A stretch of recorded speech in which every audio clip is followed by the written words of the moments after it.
So this is the Uhuru house, and the rally here is in response to the fact that the People's Democratic Uhuru movement has been charged as being Russian agents. The trial begins Tuesday, September 3rd, and it is alleged that their activism in the black community is somehow acting as a foreign agent of Russia.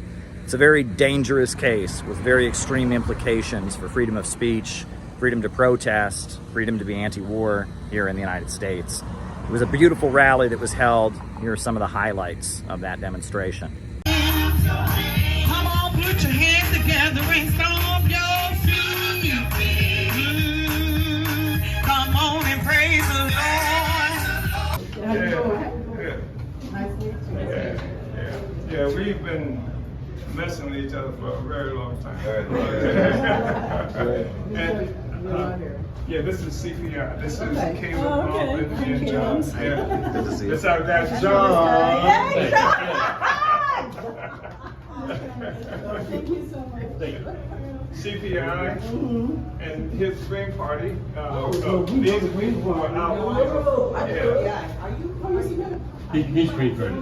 This is just a sort of a research lab that open up some. Well, I'm with you. This is where I'm going. This is ways. This system ways. She's Secretary General. As was stated, my name is Jesse Neville. I am also a member of the African People's Solidarity Committee and the chair of our mass organization. And I am also one of the Uhuru Three, along with Chairwoman Penny Hess and our leader, Chairman Omalia Shatella. And many of you have probably seen the video footage of what this very parking lot and area and staging ground where we are right now looked like on July 29th of 2022. It was filled with FBI agents, dozens, and if not over 100 FBI agents with vans, with armored vehicles, with battering rams, with flashbang grenades. At this location, here in St. Petersburg, at the home of Director Akile Anai, who I also want to salute, at the home of Chairman Omalia Shatella and Deputy Chair, as well as at their home in St. Louis, necessary to have that many FBI agents and that many assault rifles when they could have sent one guy with a briefcase and a little badge and a warrant to say, I'm here to execute a search warrant. They did that because they wanted to intimidate Chairman Omalia Shatella. And think about that. On Tuesday, you have this trial coming up. You know, what sparked this, and what is the message you really want to get across?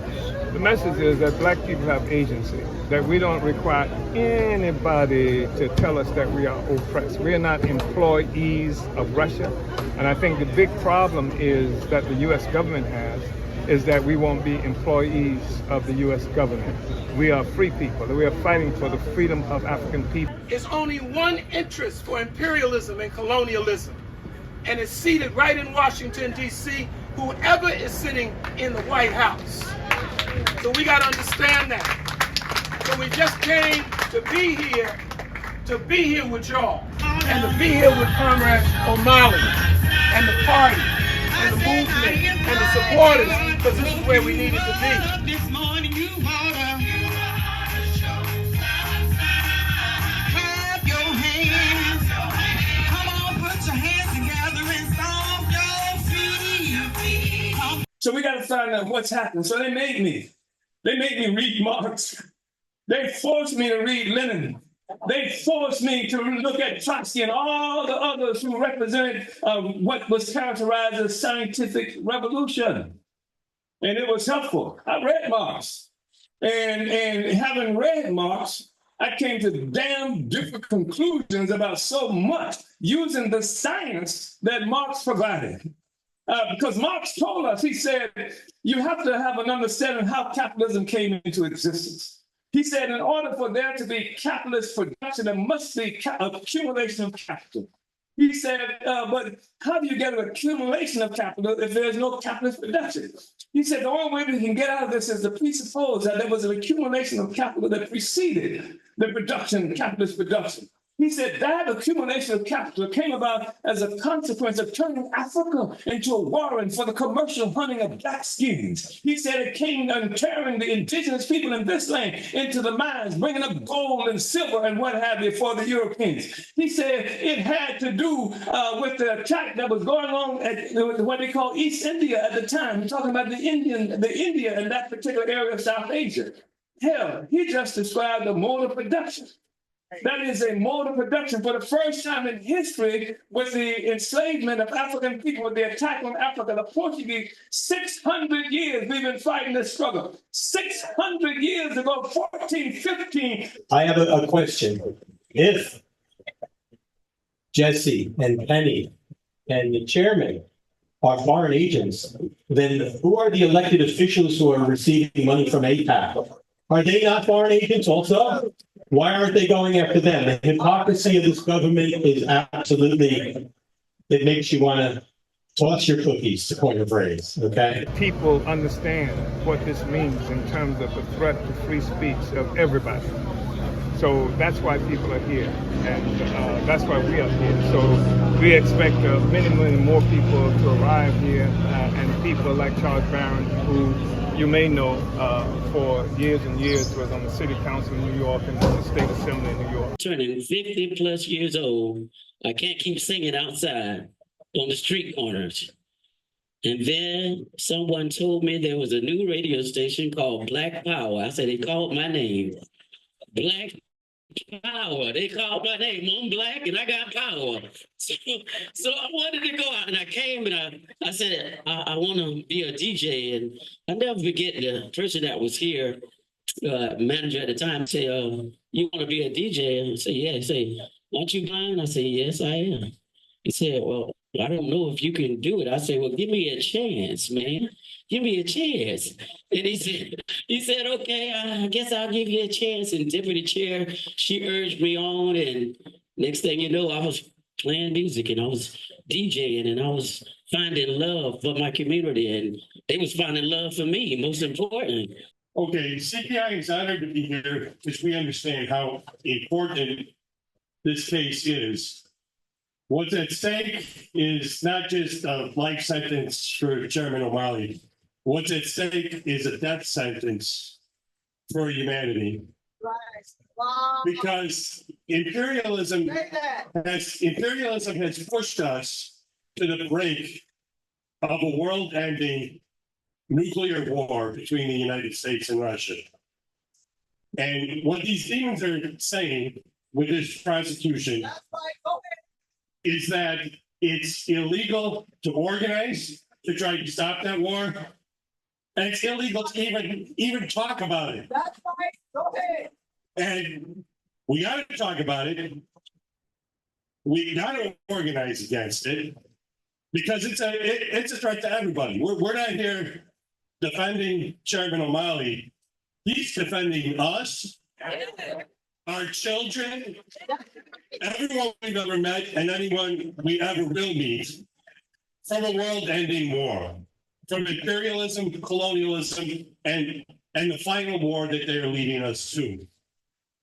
So we have to do everything we can to help him win that fight. We got to do it like our life depends on it, because it does. This is a case that's using law in pursuit of political objectives, that this is a political trial. These are political charges that they're making against us, and they're using the law.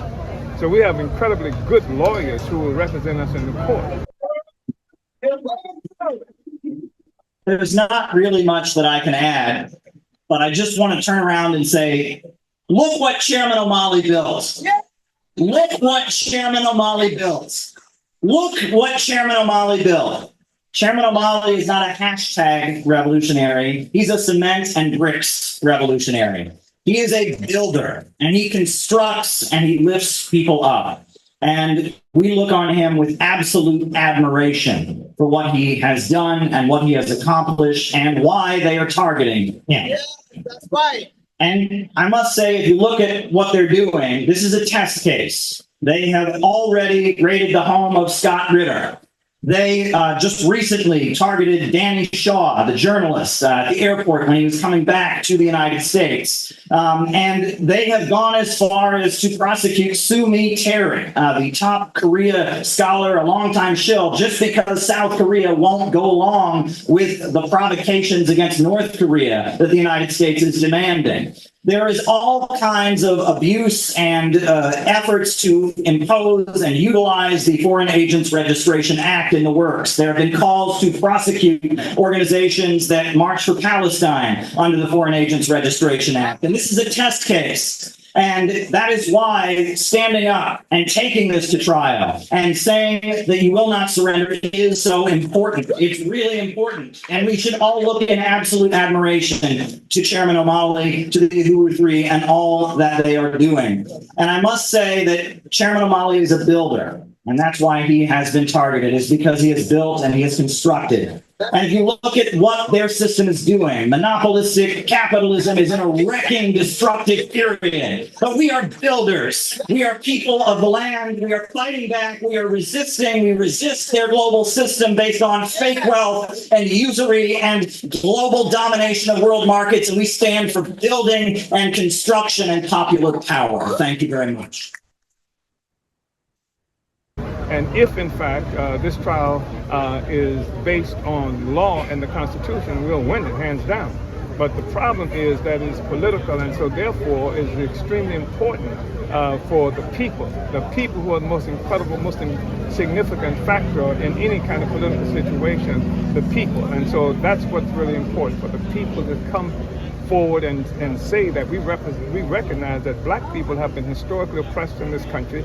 The Russians didn't have to tell us that. The party, the chairman has stood with every struggle. We recently found a photograph of Jainaba's father, the incredible Biko Lumumba, speaking at a rally in support of Leonard Peltier in San Francisco in about 1983, 84, the party stood with Leonard Peltier for his freedom then, who has been in prison for 50 years on his own stolen land. So I just want to say we are confident.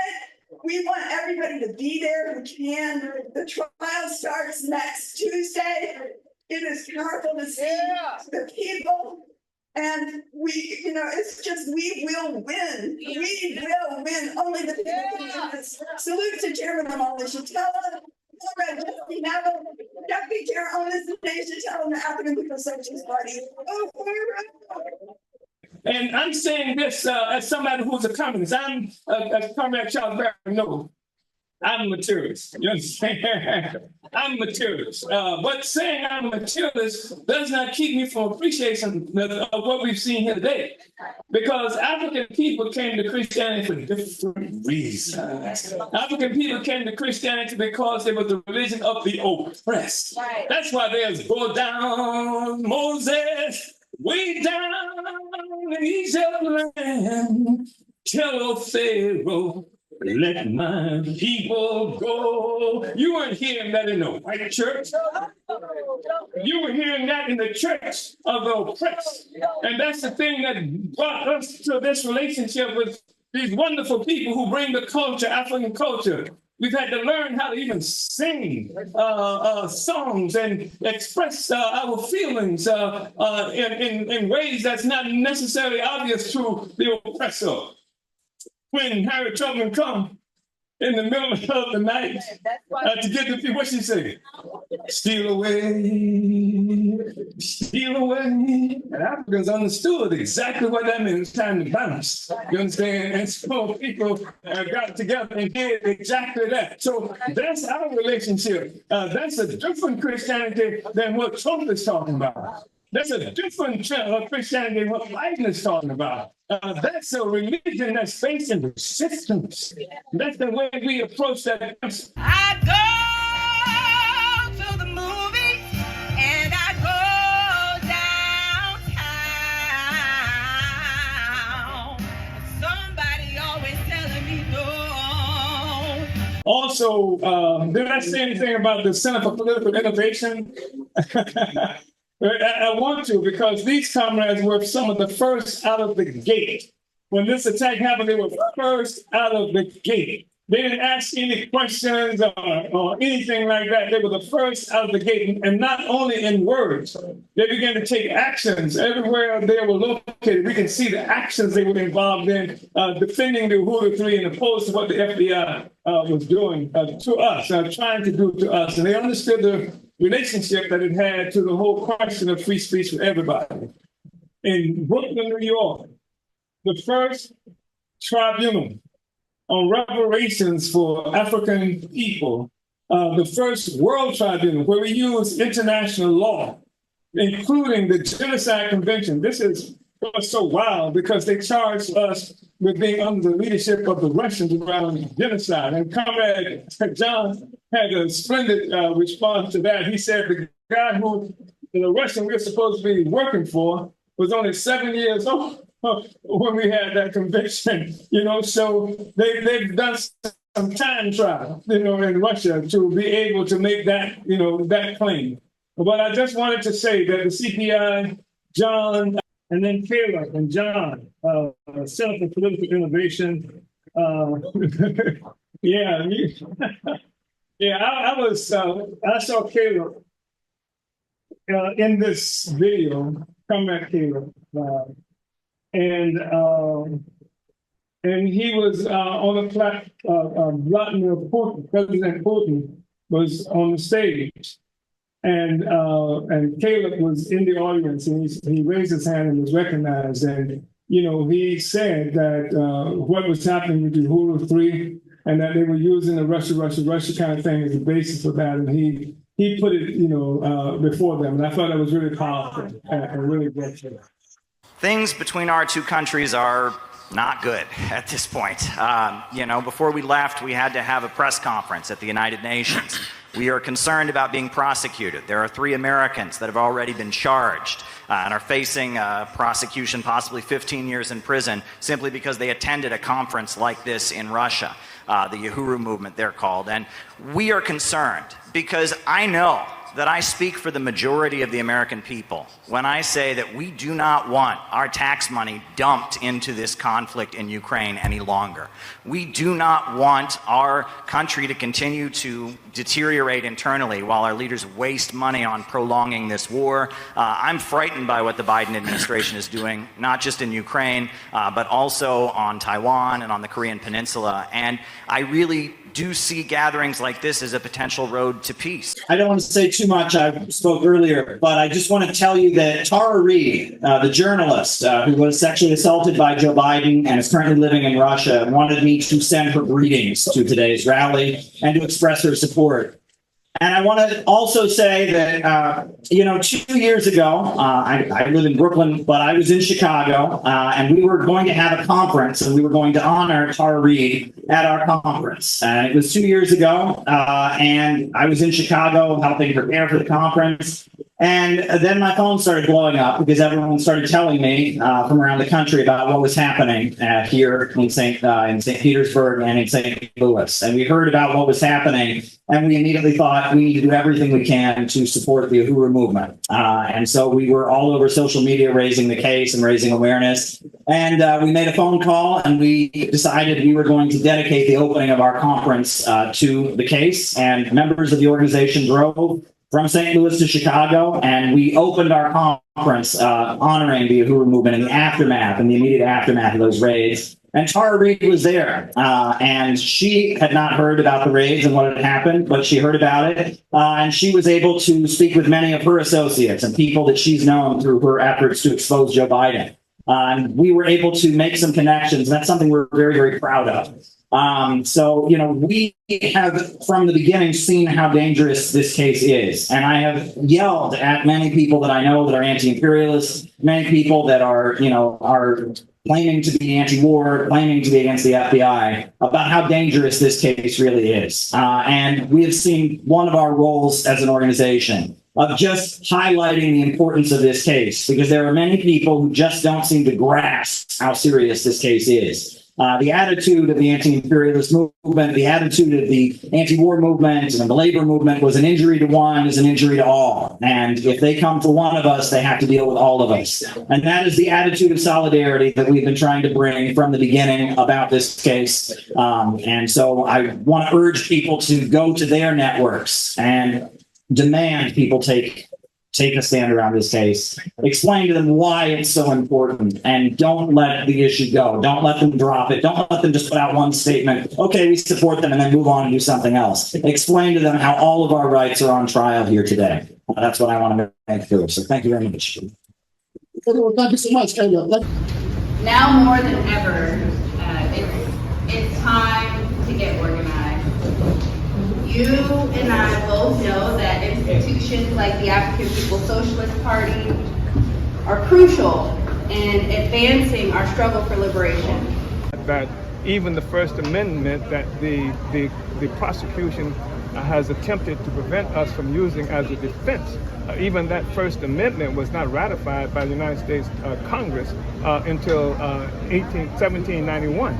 At the time where African people were still living in the worst kind of slavery imaginable. So it certainly wasn't even made for us, but African people in this country have been the ones fighting harder for the constitutional rights than anybody else. So we are the ones who made the struggle for universal suffrage. We are the ones whose churches were bombed, our children killed, our leaders assassinated, just pursuing the right for the democratic rights that's associated with the First Amendment and the Bill of Rights. So we didn't need any Russians to tell us that.